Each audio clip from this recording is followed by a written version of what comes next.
Hi everyone, sorry about that. We just had a technical difficulty and we're doing a live stream one more time. Welcome to our second virtual speaker series. My name is Untitled of the American Center for Mongolian Studies. We are a nonprofit educational organization that works to deepen and strengthen academic and cultural exchange between the United States and Mongolia. As some of you may already know, we do speaker series events twice a month at the daatgal library in Ulaanbaatar, but because of COVID-19, we've not been able to host our events since this past January. We're transitioning some of our programs into virtual domains, and then this is our second virtual speaker series. You may have seen our first virtual speaker series in April. So welcome to our second speaker series. If you are interested in being informed about our future events, you can subscribe to our mailing list at the address that is right here, bit.ly/ssmailing. You can also hit the bell icon to receive personalized notifications whenever we're doing a live stream or we have a new video uploaded. So our speaker today is Dr. Marissa Smith, connecting with us from California. Dr. Smith was kind enough to become our moderator for our future virtual speaker series sessions, and we have some really exciting events, panels planned in the upcoming months, so please tune in. We are also keeping our live element Q&A session retained onto our virtual speaker series, so you'll be able to ask questions, leave comments, engage with the speaker, and the way you can do that is by leaving a comment on our YouTube live chat, which should be displayed on our sidebar. We also have a dedicated page on our website at mongoliacenter.org/bss-livestream-2. Our speaker today will be presenting on a topic titled "We Can't Insure Prize-Winning Racehorses Anymore" on attempts to algorithmize pastoral production in Mongolia. And a little bio about her. Marissa J. Smith is an anthropologist and has worked across Mongolia since 2007. She holds a PhD from Princeton University and currently collaborates with the Mongolia Initiative and Central Asia working group at UC Berkeley. Dr. Smith's research focuses on economy and politics in Mongolia, from the scale of individuals and households to local regions to international networks. And let's connect with our speaker. There we go. Hi, Marissa.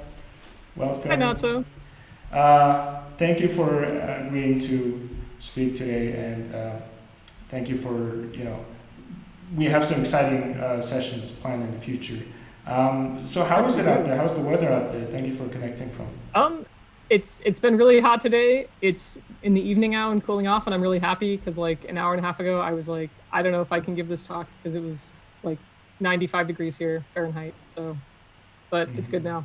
Thanks. Sounds great. Okay, so we'll turn it over to you. And sounds good. Okay, cool. All right. So this talk is about livestock insurance and other forms of like regulating and encouraging pastoral production through different policies. And I'm going to be talking about both the Mongolian government and international development agencies. And so this is like a topic that I've been just kind of following that sort of keeps coming up in like my main research for like the last 10 years or so. And I wanted to talk about it because it just sort of came up again as I'm working on some research for the parliamentary elections, which you may have seen. I've been participating with Julian Durkas and some other folks in Vancouver. And yeah, so anyway, livestock insurance kind of came up again. Okay, so anyway, yeah, I had a cultural heritage fellowship with the ACMS in 2016, which was really awesome. I was able to be in Mongolia for the whole summer. And I was able to be in a very remote area of Mongolia, the daatgal region of Hoopskool, which is just east of Tuva. Very interesting area. And I was with archaeologists mostly, but there was also a cultural ecologist who was interviewing, he was trying to interview every single herding family in a certain bog. So a bog is a very like the smallest administrative unit of like governance in Mongolia, right? So, but this was still quite a few families. So anyway, I got to go around with him and listen to his interviews, and he was very interested in, he was asking people very, very sort of quantitative questions about how to compare how many like, how to both like, where do people take their animals during different seasons? How many animals do they have? Have they lost any animals recently? Things like this. And this questions of debt in particular were coming up a lot. So I got to know one gentleman quite well because he was living very close to the archaeological site that we were digging at. And he said he'd had like 10 camels and actually lost all of his camels because he had to pay the bank because he'd lost a loan. And again, so this is like a very remote part of Mongolia. They didn't say anything about this like livestock insurance program I'm going to talk about, but I think it goes to show that this sort of financial system, just how it's like everywhere in Mongolia. Also, this program, the index-based livestock insurance, is not only in Mongolia. It was something that was implemented in other countries as well. So you can find these sort of very glossy, PDFs online about implementing it in like Ethiopia as well. Okay, so it's really hard without like looking at my slides. But I can look at them. Okay, so let's see here. Okay. So also this fellow I got to know, you can see now. Okay, interesting, very interesting. Okay, so this is my person I'm talking about, and behind me, behind the person taking this picture is his ger, or his yurt. And the building behind us in this photograph, he had a still where he was making alcohol from milk. And he actually had a herd of goats that people were herding for him. At first glance, it sort of seemed like this person was not necessarily like well integrated into the entire, like the sort of local social networks, but he actually was. There were often people over, people who herded his goats would come by to bring him the milk and whatnot. People would come to buy things. And actually where he actually lived was where a lot of the older people lived during the winter. So this was like a winter place. Okay, I'll just skip back and just kind of, so you know where I'm talking about. I'm talking about this red star. This is where I'm talking about. It's just, as I said, east of Tuva. Okay, all right, so what I want to talk about in this talk, though, going back to my point about him and his camels that he lost due to not being able to pay his debt. So this area being so remote, actually, it turns out that they didn't, as far as I know, implement this livestock insurance program there, or they did, and people didn't buy it, which is interesting. But what I found after I came back from doing this research, so in like around the fall of 2016, is in 2015, the World Bank had actually produced these really nice videos that are in that region talking to people about livestock insurance, but people didn't purchase it. So anyway, I want to talk about like what is going on with this livestock insurance program and other related programs as a sort of like algorithm implemented from Ulaanbaatar on the one hand, so we have it as like, what are the Mongolian government's prerogatives with it, and similar projects, related phenomena, in which we should include like the small debts that people have from banks, like commercial banks, but also these international development agencies. So on the one hand, I know this is a lot more boring. This is a graph, or just, a little table of what the differences are. So I'm actually going to show you this slide first. So just kind of plotting this out and like a timeline, I think a lot of people who are familiar with Mongolia are probably familiar with these. I probably need to slow down a bit for people who are less familiar with Mongolia. Mongolia has these very, very, very bad winters where large numbers of animals will die. And this has become something that has been tackled by development agencies per se in the form of like emergency relief. So let's go out and like get people food and help them maybe try to restock some of their animals and whatnot. But then there have been like much more integrated kind of economic development programs that are all supposed to be addressing this zood risk. And the main ones are the herder cooperatives and the livestock insurance. And it's interesting, but it seems to me that there was the herder cooperatives were very much promoted and by the World Bank, for instance, same institution, until about 2012 or so. And then after that, you see the livestock insurance really taking off. So what are the concerns they're trying to address there on the left? There's concern about there being too many animals, and specifically there being too many goats.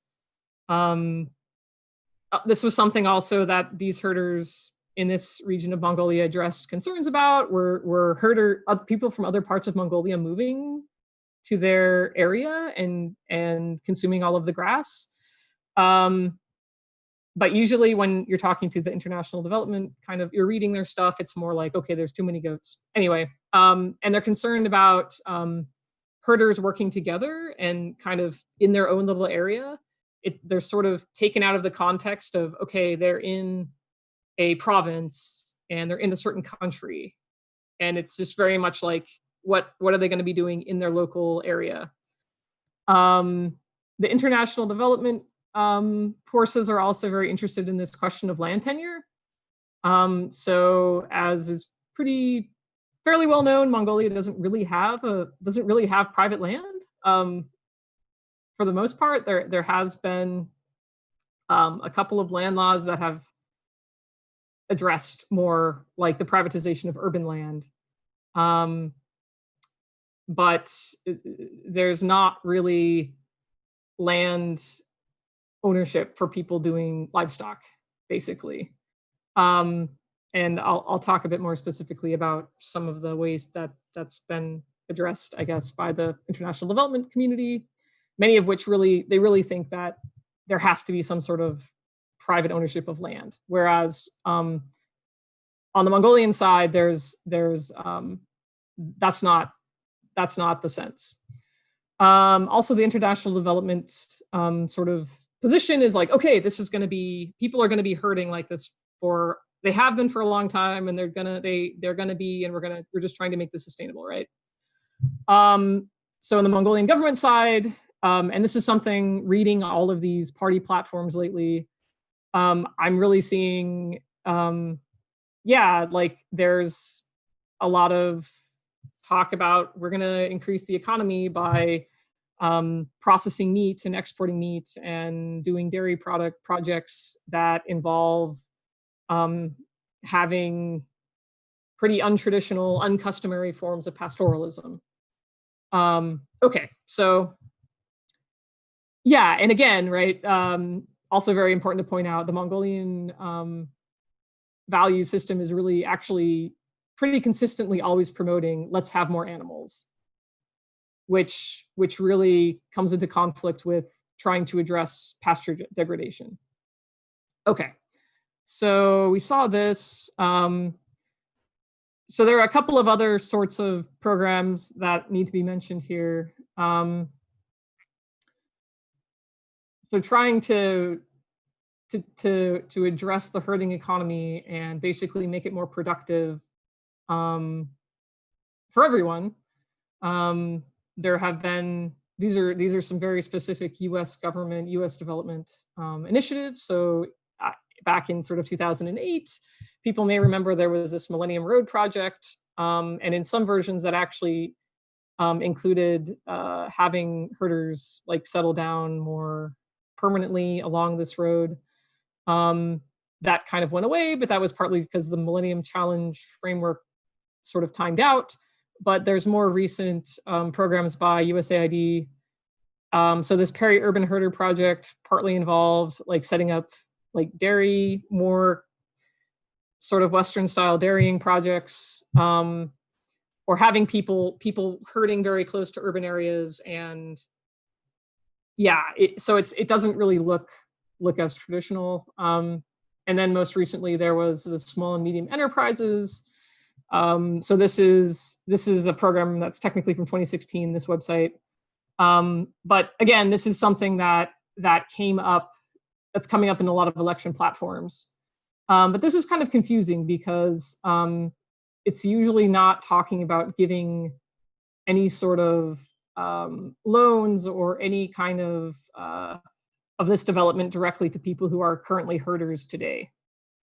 It's usually more for someone who wants to set up like the dairy. Maybe they'll buy milk from herders, but it's the person who owns essentially like the factory, right? So this is interesting. Okay, so these were some other Mongolian government programs that you can kind of map on to these. You can sort of map these timelines onto each other. So there's a very interesting article that was written by someone who was working with the main Swiss development agency. He wrote this in 2012. So he had been working on these cooperatives, herder cooperative programs. And there was a draft law in 2012 to basically make it so that the herder cooperatives could have land tenure, like that they could legally say, like, this is our group's pasture land. And that didn't pass. And it seems to be sort of the last time that there was stuff about like, let's change the land tenure system. But what has been happening since then has been both on the Mongolian government side and on the international development side, still trying to increase production of livestock and trade of livestock products and processing them, both domestically, but also largely for export. So with this small medium enterprise stuff in 2018, there was also a very big scandal where it turned out that many of these loans, and so this fund had been managed by international development companies, or sorry, international development entities. It got turned over to the Mongolian government, and then it turned out that many of the enterprises that got these loans were members of parliament or like family members of members of parliament. And this was like about a year ago. So how is that fund going to be? I don't know if the fund still exists, but this concept of small to medium enterprises is very much a real thing still in Mongolian politics. And who is it going to go to is a big question. And again, usually the upshot is it's not going to go to herders themselves. Okay. Yeah, so this algorithm thing I was thinking about.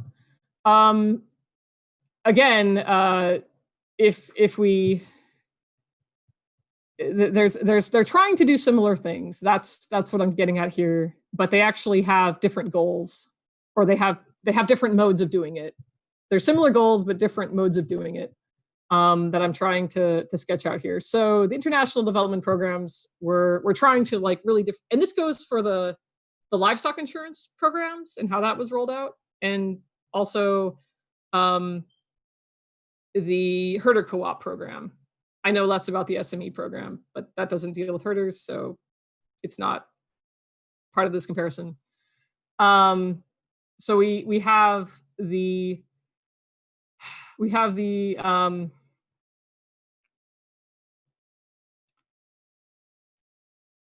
pilot of these programs, and then also, like I was saying about the herder co-op program, or sorry, the SME program, like in 2016, this was handed over to the Mongolian government, and it's kind of unclear what's happened to it since, but it came up in the Mongolian People's Party platform that they were going to improve this insurance program. But sort of what I'm going to talk about now is like there's some really serious problems with it. Just kind of inherently. Maybe some of those programs, some of those problems would have been resolved if this sort of difference in how these things should be implemented and what's the relationship of herders to different levels of government had been more taken into account. I don't know. I just think it's an important thing to point out. So a lot of like there are other anthropologists who have been working on this issue, and they also point out that there's a lot of diversity in terms of amongst herders. You can't just sort of assume herders are all the same, that it's, people with livestock, and, if we implement the same policies, even if on the left-hand side here, we control for like different ecological regions, or we've tested it in like Assume in like several different provinces, and one in the Gobi Desert and one in like the taiga and one on the Hangai in the steppe. Like you can't assume, you have to take into account that mainly like there's a lot of difference in wealth among herders. And that's not just livestock numbers. So livestock numbers has been like the easiest to point out because that's, easily quantifiable. And it is actually very difficult to quantify that, even though like you really can't just go and ask somebody how many animals you have, for lots of reasons. And it changes, right? What point in time are we talking about? But also a huge issue is that there's differential access to different pastures. So people are moving around different times of the year. So something that is interesting is I actually found a paper talking about this same step that I showed earlier at the beginning of my talk that has horses. Apparently during the socialist period, there were only sheep pastured there, and it was only summer pasture. So yeah, these areas of land that they're talking about are not uniform, and there are issues with who is able to access what land. Also, people don't just stay in their administrative area. You'll have these weather events, the really bad weather events like Zood, but even lesser changes in weather and climate, and not even bringing climate change into it, where you have to go to another administrative area. And how do you do that? And it's not just a question of like, do you have enough wealth to do it? Like, do you have the equipment, and whatnot? It's like, do you have the political capital to show up in somebody else's pasture and say, hey, can we eat some of the grass that you guys, didn't allow anyone to graze for the whole summer? Okay, so this is an issue that both of these, the sort of Mongolian government algorithm and the international development algorithms, have to deal with. And so this is, I also just kind of wanted to point out that like this sort of centralized governance of herding is not new. So these are just some images from a film that was made in 1974. You can watch the whole thing on YouTube. It's very interesting. And this is people running their socialist collective who are herders. It's very official and bureaucratic, right? Looking. This is the same Negdal. So this film was made with partly by Owen Lattimore, who appears in the film. And so on the left there, you can see the grass being sent out to this collective, actually. So there's that. So it's I'm not going to go into all of the, like, many people will, it's not just, you can't really say it was a good or a bad thing. So yeah, people are see the positive of having their own animals, but it also raises challenges. And just because you have your own animals doesn't mean you can you still have to be concerned with your neighbors, and also you still have a relationship with the government at these different levels. So this is some footage from those World Bank films I was talking about that I found after I had spent, an entire month in this area.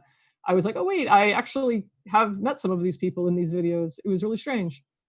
So this guy on the left here is actually an insurance agent, and in this video, he's trying to talk to the guy on the right in insurance. And says, I want to share some resources.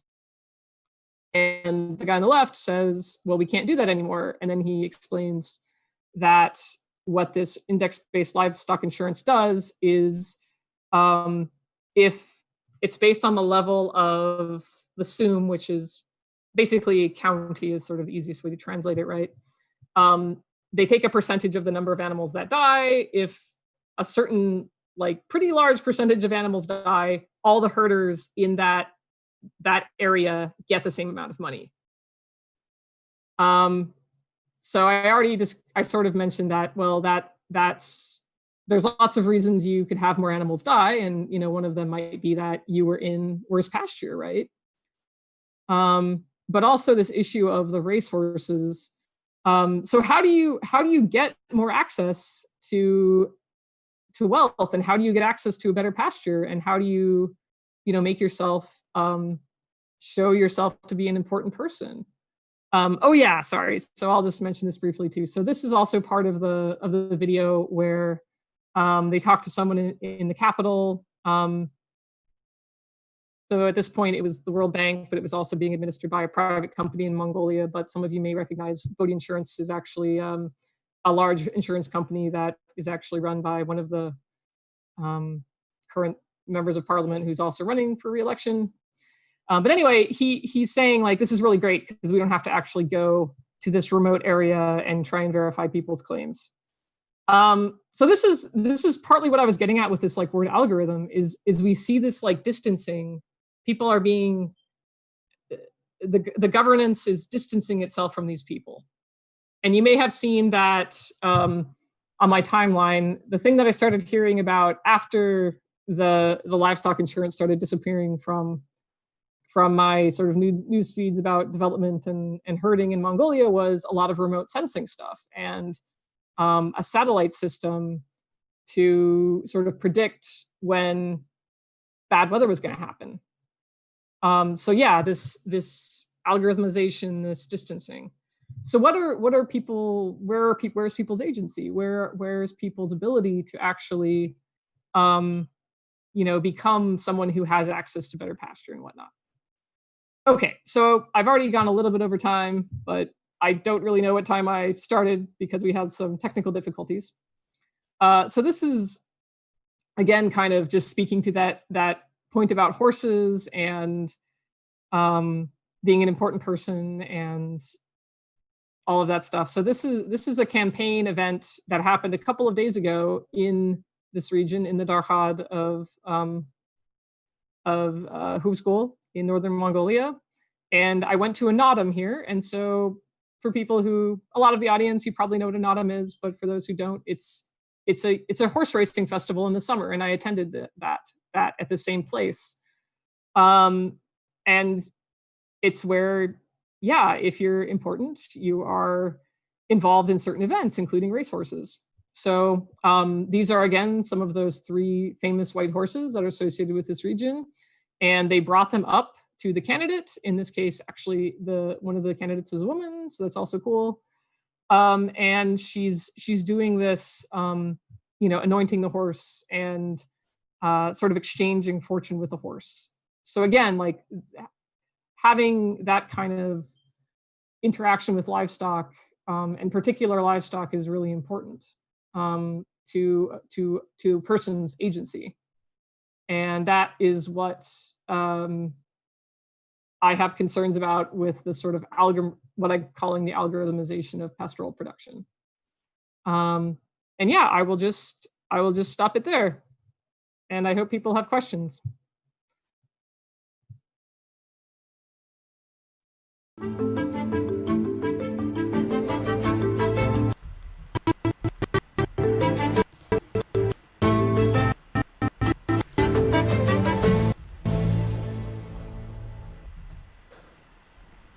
Okay, thank you for your presentation, Marissa. So we have only one question so far from Kenneth Linden. He asks, the move towards industrializing meat, milk, etc. was heavily promoted during the socialist era along with the herding. What difference do we see in today's move towards industrialization? Okay, yeah, no problem. Actually, hopefully this is a better version of the answer. So the question was about what are the similarities and difficulties, or the similarities and differences between the socialist period and today in terms of these like industrializing. I'm not sure industrialize is not really my favorite word, but I am talking about, like building factories and having like large dairy production and processing meat further than it's currently processed or was even in the socialist period.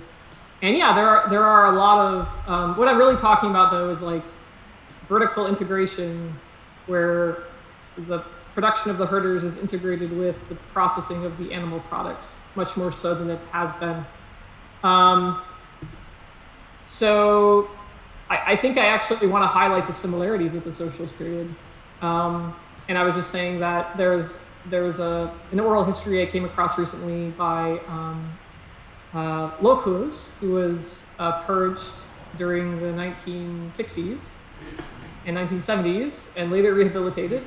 But in the 1950s, he was in charge of the collectives in a region, Ulaanbaatar, a region of southwestern Mongolia. And he was originally from that area, and so he knew like that the animals have to have babies, have to have calves, etc., lambs twice a year. But the national policy was, no, it's only going to happen once a year. And he basically had to convince herders to break the rules so he could demonstrate like that it's more productive to have this like local policy. I very much see that national approach from the Mongolian government still today. Something I also didn't talk about was, loans. There's been tons of work by anthropologists in the last, since 2015 or so about loans. And yeah, herders are taking out tons of loans because they have to kind of fill in the gaps essentially. And that's basically them getting by outside of that kind of highly centralized approach to policy. Yeah. So anyway, I will stop there with that question. Thank you. Let's see if we have any other questions. We have some about the microphone issue, but one more question Kenneth Linden had was, do the problems with insurance programs promote more folks to join co-ops? I haven't heard that, but again, I don't think the co-ops are really much of a thing anymore. Hopefully people again, this is just something I've been trying to follow, as it comes up. So if people have things to send me, I would love to see them. But yeah, these co-ops I don't think are really being supported anymore. The last I heard was there was some Japanese support for co-op-y things around 2016. But again, in 2012, there was a draft law to give the co-ops actual power to be hey, these are our pastures and these are our winter places, and that law didn't pass. Okay, thank you, Dr. Smith, for your very interesting presentation. And it looks like we have no more questions, so we'll end our presentation session now. We do apologize for our technical difficulties. It's really a brave new world for us to test this on this new platform, but we have some really exciting sessions planned in the coming months, so we'll hope you will sign up and subscribe to our channel and tune in. Thank you and goodbye.